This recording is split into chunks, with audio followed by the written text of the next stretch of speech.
বন্ধুরা, হাত পায়ে যদি আপনার ঝিনঝিন এবং অবশ অবশ ভাব করে, অনেক সময় পায়ের পাতায় পিন কুচানো নিডিলের মতো মনে হয় যেমন পিঁপড়ায় কামড়াচ্ছে, এরকম যদি মনে হয় আপনার, তাহলে এটা কেন হচ্ছে? এবং এটা হলে আপনি ঘরোয়া পদ্ধতির মাধ্যমে, ঘরোয়া কিছু হোম রেমেডি, কিছু খাবার দাবার, কিছু ব্যায়াম এর মাধ্যমে আপনি ঘরের মধ্যে তার সমাধান কি, এই ভিডিওতে আমি আপনাকে ভালো করে বুঝিয়ে দেব। সবাই বুঝতে পারবেন, না বুঝার কিছু নেই। দেখুন, দেখেছেন আমার হাতে একটা রাবার, ধরে রাখুন এই রাবারটাকে যদি আমি এভাবে দুটোভাবে টাইট করে আঙ্গুলটাকে বেঁধে দিলাম, তাহলে কিছু সময়ের মাথায় আমার কিন্তু এই জায়গাটাতে একটা ঝিনঝিন অনুভূতি হবে, একটা অন্যরকম একটা ফিল হবে। এবং আরো একটু সময় যদি রাখি, তাহলে এই আঙ্গুলের মাথাটা একদম হলুদ কালারের পরিবর্তন হবে এবং আপনার এটা অবশ হয়ে যাবে। বুঝতে পারছেন ব্যাপারটা? এটা একটা কমন কারণ হতে পারে। আমি বুঝাতে চাচ্ছি, আপনার শরীরের যে ব্লাড সার্কুলেশনটা হয়, আপনার হার্ট থেকে যে পুরো শরীরের মধ্যে ব্লাড সার্কুলেশনটা হয়, সেটা অত্যন্ত প্রয়োজন আপনার নার্ভের জন্য, আপনার শরীরের যে নার্ভাস সিস্টেম তার জন্য।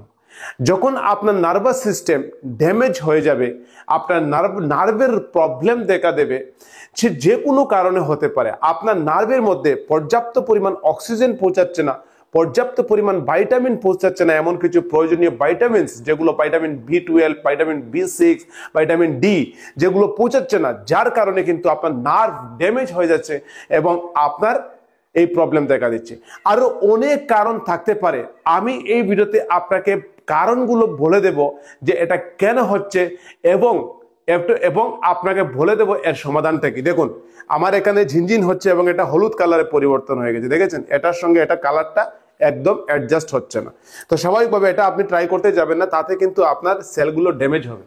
দেখুন, আপনার নার্ভাস সিস্টেম, পুরো শরীরের নার্ভাস সিস্টেম, ব্রেন থেকে শুরু করে spinal cord, central nervous system হয়ে আপনার এই যে ঘাড়ের কিছু পোর্শন, এখানে ব্রাকিয়াল ফ্লেক্সাস বলে একদম এরকম স্ট্রাকচার হয়ে আপনার নার্ভগুলো হাতের দিকে গিয়েছে। এবার কোনো কারণে আপনার যদি ঘাড়ের মধ্যে কম্প্রেশন হয়, ঘাড়ের মধ্যে সার্ভাইকাল স্পাইন যেসব পোর্শনে, এইসব ঘাড়ের পোর্শনে যেসব নার্ভ আপনার ভার্টিব্রা থেকে বেরিয়ে হাতের দিকে গিয়েছে, কোনো কারণে যদি আপনার সেই নার্ভগুলোর মধ্যে কম্প্রেশন হয়, তাহলে ঘাড়ে ব্যথা হবে, সাথে সাথে ব্যথাটা আপনার রেডিয়েটিং পেইন হয়ে হাতের মধ্যে ঝিনঝিন অনুভূতি, অবশ ভাব, আঙ্গুলের মাথাগুলোর মধ্যে কিন্তু প্রবলেম দেখা দিবে। আঙ্গুলের মাথাগুলো অবশ হয়ে যাচ্ছে, এই আঙ্গুলটা অবশ হয়ে যাচ্ছে, এরকম ভাব আপনার দেখা দিতে পারে। সেম টু সেম আপনার পায়ের দিকেও কিন্তু এই জিনিসটা হতে পারে, যাকে সায়াটিকা পেইন বলা হয়। ধরুন, আপনার এই কোমরের এইসব জায়গাতে সেম ভাবে একটা পেলভিক ফ্লেক্সাস বলে থাকে, মানে আপনার নার্ভগুলো এখানে গিয়ে পেলভিক থেকে শুরু করে কন্টিনিউয়াস আপনার দু পায়ের দিকে ভাগ হয়ে একদম শুরু ব্রাঞ্চ হয়ে আপনার পায়ের আঙ্গুলের দিকে নার্ভের সাপ্লাই হয়েছে। এবার এই শুরু নার্ভগুলোর মধ্যে কিন্তু পর্যাপ্ত পরিমাণে আপনার কি প্রয়োজন? ব্লাড সার্কুলেশন প্রয়োজন, যার মাধ্যমে অক্সিজেন পৌঁছাবে এবং যার মাধ্যমে আপনার খাবার দাবার মানে নিউট্রিশনস গুলো আপনার সেই নার্ভের মধ্যে পৌঁছাবে এবং আপনার নার্ভ হেলদি থাকবে। যদি কোনো কারণে এই নার্ভগুলোর মধ্যে কম্প্রেশন হয়, কোনো কারণে আপনার সেই আর্টারিগুলো, যে ধমনির মাধ্যমে আপনার পায়ের মধ্যে ব্লাড সার্কুলেশন হচ্ছে, সেই ধমনিগুলো যদি কোনো কারণে ব্লকেজ হয়, কোনো কারণে যদি ধমনিগুলো আপনার পর্যাপ্ত পরিমাণে ব্লাড সার্কুলেশন দিতে পারছে না, তাহলে কিন্তু আপনার নার্ভ ড্যামেজ হবে, নার্ভ দুর্বল হবে এবং আপনার হাত পায়ে ঝিনঝিন অনুভূতি হতে পারে। এর জন্য আমি কিছু কারণ, যাকে বলে টেম্পোরারি কিছু কারণ হতে পারে। ধরুন, আপনি অনেক সময় ধরে আপনি একটা জায়গায় এমন একটা পজিশনে বসে আছেন, যার কারণে কোনো একটা আর্টারির মধ্যে, আপনার পায়ের কোনো একটা ধমনির মধ্যে চাপ পড়েছে, বা হাতের উপর এভাবে মাথা রেখে আপনি শুয়েছেন এবং হাতের এরকম জায়গাতে যে আর্টারিগুলো, ব্লাড সার্কুলেশনগুলো আছে, সেগুলোকে আপনি টেম্পোরারি ব্লক করেছেন, যার কারণে কিন্তু আপনার হাতে বা পায়ে টেম্পোরারি একটা ঝিনঝিন হতে পারে। সেটা খুবই স্বাভাবিক, সেটা আপনি ছেড়ে দিলে ঠিক হয়ে যাবে। কিন্তু এটাকে একদম অবহেলা করা যাবে না, কারণ ভবিষ্যতে হতে পারে ডায়াবেটিক নিউরোপ্যাথি। যাদের ডায়াবেটিক রোগী আছেন, ওনাদের ডায়াবেটিস থাকার কারণে, হাই ব্লাড সুগার থাকার কারণে, সেই ব্লাড সুগার পর্যাপ্ত পরিমাণ আর্টারি, যে শুরু আর্টারিগুলো আছে শরীরের মধ্যে, সেগুলো ব্লকেজ করে দেয়, যার কারণে কিন্তু আপনার সেই নার্ভের যে নার্ভগুলোর মধ্যে পর্যাপ্ত পরিমাণ ব্লাড সার্কুলেশন হয় না এবং ভবিষ্যতে ডায়াবেটিক নিউরোপ্যাথি হয়ে যাওয়ার সম্ভাবনা থাকে। আরো অনেক কারণ থাকে, যেমন আপনার কার্পাল টুনেল, মানে কেউ এইসব জায়গা এই পোর্শনটাকে বলা হয় কার্পাল। আপনার আমাদের যে রিস্ট জয়েন্টটা আছে এই পোর্শনটাকে বলা হয় কার্পাল পয়েন্ট, কার্পাল জয়েন্ট। মানে এই কার্পাল পোর্শনের মধ্যে এখানে একটা নার্ভ গিয়েছে, মিডিয়ান নার্ভ বলে। এই নার্ভে যদি আপনার এরকম পোর্শনে এখানে কম্প্রেশন হয়, খুবই কারণ ধরুন আপনি পড়ে গেছেন, তাহলে হাতের এরকম করে আপনি নিচে পড়বেন, ঠিক আছে? যখনই এরকম করে পড়বেন আপনার এরকম নার্ভগুলোর মধ্যে প্রেসার আসতে পারে এবং সেই কার্পাল টুনেল সিনড্রোম বলা হয়। এই মিডিয়ান নার্ভের মধ্যে কম্প্রেশনের কারণে আপনার হাতের আঙ্গুলগুলোর মধ্যে, হাতের মধ্যে কিন্তু প্রবলেম দেখা দিতে পারে। আরো অনেক প্রবলেম থাকতে পারে, যেমন কেউ হাইপোথাইরয়েডিজম, থাইরয়েডের প্রবলেম, থাইরয়েড হরমোন কম সিক্রেশন হচ্ছে, যাকে হাইপোথাইরয়েডিজম বলা হয়, এর কারণেও কিন্তু হতে পারে। কেউ অটো ইমিউনো ডিজিজ, যেমন আপনার আর্থ্রাইটিস, অস্টিওপোরোসিস, এই আর্থ্রাইটিসের কারণেও, এরকম অটো ইমিউনো ডিজিজের কারণেও হতে পারে। অনেকের কিন্তু আবার বিভিন্ন ধরনের মেডিসিন, দীর্ঘদিন থেকে কোনো মেডিকেশন নিচ্ছেন, এই মেডিসিনের সাইড এফেক্টের কারণেও কিন্তু আপনার হতে পারে। যদি এটা হয়ে থাকে তাহলে আমি আপনাকে সমাধান বুঝিয়ে দেব, ঠিক আছে? এত সময় আপনি কি বুঝলেন যে আপনার হার্টে ব্লাড পাম্প করে, হার্ট থেকে যে ব্লাড সার্কুলেশন আপনার পুরো শরীরে পৌঁছায়, সেই ব্লাড সার্কুলেশনটা অত্যন্ত জরুরি আপনার শরীরে পৌঁছানোর জন্য, যার মাধ্যমে আমাদের শরীরে পুরো শরীরে যে নার্ভাস সিস্টেম, যে ইলেকট্রিক্যাল সিগন্যাল আমাদের শরীরের মধ্যে ট্রান্সফার হচ্ছে, সেই নার্ভাস সিস্টেমটা কিন্তু পারফেক্ট হওয়া প্রয়োজন। বুঝতে পারছেন? সেই নার্ভাস সিস্টেম যদি হেলদি থাকে, এটা কিন্তু নার্ভে হাত পায়ে অবশ অবশ ভাব, আপনার ঝিনঝিন করা, এগুলো নার্ভ যদি স্ট্রং থাকে, ব্লাড সার্কুলেশন সঠিক থাকে, তাহলে আপনার সমাধান হবে। তাহলে এটাকে ঠিক করার জন্য আপনি কি করতে পারেন? ধরুন আপনার আজকে হচ্ছে বা এখন আপনি এই প্রবলেমে ভুগছেন, এটা আপনি সমাধান পেতে পারেন। আমি এখানে স্টেপ বাই স্টেপ বলে দিচ্ছি আপনাকে, হোম রেমেডি, খাবার দাবার এবং এক্সারসাইজ এবং লাইফস্টাইল। আমি স্টেপ বাই স্টেপ বলছি। প্রথমে হচ্ছে হোম রেমেডি। আপনি কি করতে পারেন? আপনার যে জায়গাতে অসুবিধা হচ্ছে, ধরুন আপনার পায়ের পাতায় অসুবিধা হচ্ছে, আপনি একটা টাওয়েলের মধ্যে একটু গরম জলের মধ্যে টাওয়েলটা ভিজাবেন। সেই হালকা গরম জলে যখন ভিজাবেন, সেই টাওয়েলটা দিয়ে গরম টাওয়েলটা দিয়ে আপনি পায়ের পাতাটা বা পাটাকে একটু সময় ভিজিয়ে রাখবেন বা একটু হালকাভাবে মুছে দেবেন। এই যেটা করার কারণে আপনার পায়ের পাতার মধ্যে ব্লাড সার্কুলেশন ইমপ্রুভ হবে, আপনার ব্যথা কম হবে, আপনার হাত পায়ে ঝিনঝিন কমবে। এটা আপনি 10 থেকে 15 মিনিট করবেন, আপনি এটা 1 সপ্তাহ করে দেখুন, আপনি আরাম পাবেন। নেক্সট হচ্ছে, যে জায়গায় আপনার অসুবিধা হচ্ছে, ধরুন আপনার পায়ে হচ্ছে, হাতে হচ্ছে, সেই জায়গাতে আপনি কোকোনাট অয়েল বা মাস্টার্ড অয়েল, আপনাদেরকে সরিষার তেল বলে থাকি, সেই তেলটা লাগিয়ে ভালোভাবে মাসাজ করবেন, ভালোভাবে মাসাজ করবেন। সেই হাত পায়ের মধ্যে মাসাজ করার কারণে আপনার ব্লাড সার্কুলেশনটা ইমপ্রুভ হবে, ব্লাড ভালোভাবে সার্কুলেশন হবে, ব্লাড সার্কুলেশনটা ইমপ্রুভ হবে, যার মাধ্যমে আপনার এই প্রবলেমটা, এই সিমটমস, এই লক্ষণগুলো কমে যাওয়ার সম্ভাবনা থাকবে।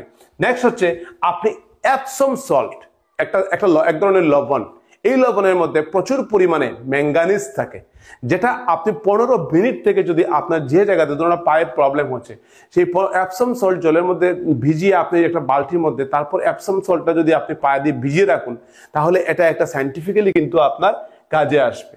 টারমারিক মিল্ক, আপনি 1 গ্লাস উষ্ণ গরম মিল্কের সাথে যদি আপনি একটু হলুদ মিশিয়ে আপনি খেতে পারেন, এটা অ্যান্টি ইনফ্লামেটরি, যার মাধ্যমে আপনার নার্ভের ইনফেকশন বা শরীরে অন্যান্য ইনফেকশন কমিয়ে আপনাকে সুস্থ করে দিতে পারে। একটা খুবই ইম্পর্টেন্ট জিনিস, সেটা হচ্ছে আপেল সাইডার ভিনিগার। এটা মার্কেটে অ্যাভেলেবল পাওয়া যায়, আপনি যে কোনো ফার্মাসি, আপনার যেখানে খুশি সেখান থেকে নিতে পারেন। এই আপেল সাইডার ভিনিগার কিন্তু আপনার ব্লাড সুগারকে কন্ট্রোল করে, যাদের ব্লাড সুগার আছে ওনাদের কন্ট্রোল করে, আপনার নার্ভের ফাংশনকে ইমপ্রুভ করে। সেজন্য আপনি আপেল সাইডার ভিনিগার আপনি এটা সাইড বাই সাইড ইউজ করতে পারেন। কিভাবে খাবেন?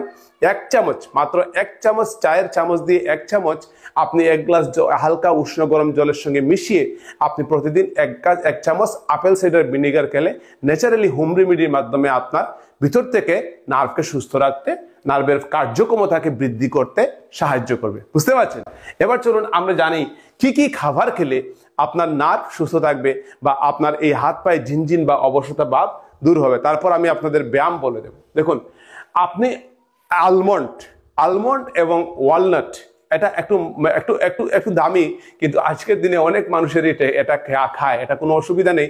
যদি আপনি এটা খেতে পারেন, এটা পৃথিবীর নাম্বার 1 ফুড, যেটা আপনার নার্ভের জন্য খুবই প্রয়োজন, কারণ এটার মধ্যে ভিটামিন ই পাওয়া যায় এবং ওমেগা 3 ফ্যাটি অ্যাসিড পাওয়া যায়, যেটা আপনার নার্ভের জন্য খুবই উপকারী। এই ওয়ালনাট বা আলমন্ড। ওয়ালনাট দেখবেন এটা ব্রেইনের মতো দেখতে, এটা আপনার মানে টোটাল ব্রেইন মানে কি নার্ভ, আপনার পুরো শরীরের নার্ভের জন্য এই ওয়ালনাটটা খুবই গুরুত্বপূর্ণ। সেকেন্ড হচ্ছে একটা খাবারের সাইট্রাস ফুড একটা চার্ট, যেমন আপনি অরেঞ্জ খাচ্ছেন, লেবু খাচ্ছেন, আপনি জাম্বুরা খাচ্ছেন, যাই খান, এগুলো প্রত্যেকটা সাইট্রাস ফুড এক ধরনের ক্যাটাগরি যার মাধ্যমে ভিটামিন সি পাওয়া যায়। এটা আপনার শরীরের মধ্যে ইমিউনিটি পাওয়ার স্ট্রং করবে, এটা আপনার ব্লাড সার্কুলেশনকে ইমপ্রুভ করবে, যার মাধ্যমে আপনার নার্ভও সুস্থ থাকার সম্ভাবনাটা বেড়ে যাবে। বুঝতে পারছেন? এবার দেখুন আপনি ফ্যাটি ফিশ, যেসব ফিশ আপনি সাইন্টিফিক্যালি যদি বলে থাকি তাহলে সালমন, টুনা বা ম্যাকারেল, এসব ফিশের মধ্যে প্রচুর পরিমাণে ওমেগা 3 ফ্যাটি অ্যাসিড পাওয়া যায়, যেটা আপনার নার্ভ হেলথের জন্য খুবই প্রয়োজন। কিন্তু আমাদের অত্র অঞ্চলে আপনি কিন্তু যেমন বড় বড় ফিশ যেগুলোতে প্রচুর পরিমাণে তেল পাওয়া যায়, যেমন আপনি ইলিশ, হ্যাঁ, বা অনেক বড় বড় কাতলা মাছের তেল, এগুলোর মধ্যে ওমেগা 3 প্রচুর পাওয়া যায়। ওমেগা 3 ফ্যাটি অ্যাসিড আপনার নার্ভকে সুস্থ রাখতে সাহায্য করে। আপনার ধীরে ধীরে আপনার যদি আপনি কন্টিনিউ মেনটেন করেন তাহলে একদিন দেখবেন আপনার নার্ভের প্রবলেম সমাধান হয়ে গেছে, এটা এই লক্ষণগুলো কমে যাচ্ছে। আপনি খেতে পারেন পালং শাক বা কালে বলে এক ধরনের শাক। এই পালং শাক এগুলোর মধ্যে প্রচুর পরিমাণে ন্যাচারালি আপনার নার্ভের জন্য খুবই হেলদি। তাছাড়া আপনি ডিম খেতে পারেন, মিষ্টি আলু খেতে পারেন, সুইট পটেটো, এটা খুবই হেলদি। যেরকম আমাদের সাদা আলু প্রচুর পরিমাণে কার্বোহাইড্রেট থাকে, কিন্তু মিষ্টি আলু একটা হেলদি খাবারের মধ্যে পড়ে। আপনি মিষ্টি আলু খেতে পারেন এবং চেষ্টা করবেন প্রতিদিন ব্যালেন্স ডায়েট মেনটেন করার জন্য। এবং বন্ধু, এক্সারসাইজটা খুবই ইম্পর্টেন্ট। এক্সারসাইজ যখনই আপনার প্রবলেম হচ্ছে এরকম, আপনি চেষ্টা করবেন, ধরুন আপনি অ্যাঙ্কেল রোটেশন, রিস্ট রোটেশন, আপনি পাটাকে এভাবে দিয়ে এভাবে ঘুরালেন, অ্যাঙ্কেলটাকে এভাবে, পাটাকে এভাবে ঘুরালেন এবং অপোজিট সাইডে আবার অ্যাঙ্কেলটাকে ঘুরালেন। এই যে অ্যাঙ্কেল ঘুরালেন বা রিস্ট ঘুরালেন, এই যে এভাবে ঘুরাচ্ছেন, এই ঘুরানোর কারণে আপনার কিন্তু এই রোটেশন করার কারণে আপনার ব্লাড সার্কুলেশন ইমপ্রুভ হবে এবং আপনার নার্ভের একটা এক্সারসাইজ হবে, যার মাধ্যমে এটা সুস্থ থাকার সম্ভাবনা থাকবে। এবং ফুট এবং যে ফিঙ্গারগুলো আছে সেগুলো স্ট্রেচিং মানে কিছু না, আপনি এভাবে স্ট্রেচ করুন, এটাকে আপনি এভাবে হালকা করে একটা স্ট্রেচ করুন।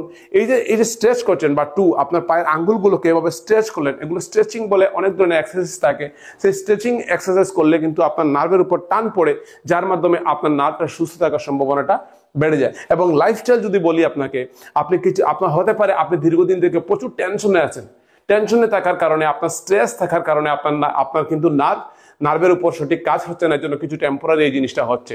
সেজন্য আপনার স্ট্রেসটাকে ম্যানেজ করার চেষ্টা করবেন, টেনশন কম করে করবেন, ফ্রি থাকবেন, তাহলে দেখবেন আপনার অটোমেটিক সুস্থ থাকার সম্ভাবনা থাকবে। আপনি পর্যাপ্ত পরিমাণে ঘুমাবেন এবং হাইড্রেট থাকবেন, মানে পর্যাপ্ত পরিমাণ প্রতিদিন আপনি 2.5 থেকে 3 লিটার জল পান করলেন, তাতে আপনি সুস্থ থাকার সম্ভাবনা থাকবে। এবং আপনার যদি ব্লাড প্রেশার এবং ব্লাড সুগার থেকে থাকে, এটা আপনাকে কন্ট্রোল অবশ্যই করতে হবে। সেজন্য আপনার আছে কি নেই, আপনি কি প্রি ডায়াবেটিক হ্যাঁ কি না, তাহলে আপনি এটা মানে টেস্ট করবেন, ব্লাড সুগারকে একবার চেক করে দেখে নেবেন যে আপনার ব্লাড সুগার আছে কি নেই। বন্ধুরা, আমি এই যে ভিডিওটা বানিয়েছি তার আরো ডিটেলস ইনফরমেশন আমি অন্য একটা ভিডিওতে ডিসকাশন করেছি, অনেকগুলো ব্যায়াম, সেটার জন্য আমি ডেসক্রিপশনের মধ্যে আপনাকে লিঙ্ক দিয়ে দেবো, সেই ডেসক্রিপশনের মধ্যে গেলে আপনি দেখতে পারবেন, বা এখানে দুটো ভিডিও দিয়েছি, যে কোনো একটা ভিডিও আপনি দেখতে পারবেন। ভিডিওটা আপনার পরিবার, আপনার মা বাবা, বন্ধু বান্ধব সবাইকে শেয়ার করুন, ঠিক আছে? আপনার পরিবার, আত্মীয় স্বজনকে শেয়ার করুন, যারা বয়স্ক ওনাদের শেয়ার করুন, হেল্প হবে। ভালো থাকবেন বন্ধুরা, লাইক দেবেন আর বন্ধুদের শেয়ার করুন। Tata, bye bye. এখানে দুটো ভিডিও আছে, আপনি দেখতে পারেন। টাটা, আবার পরের ভিডিওতে দেখা হবে।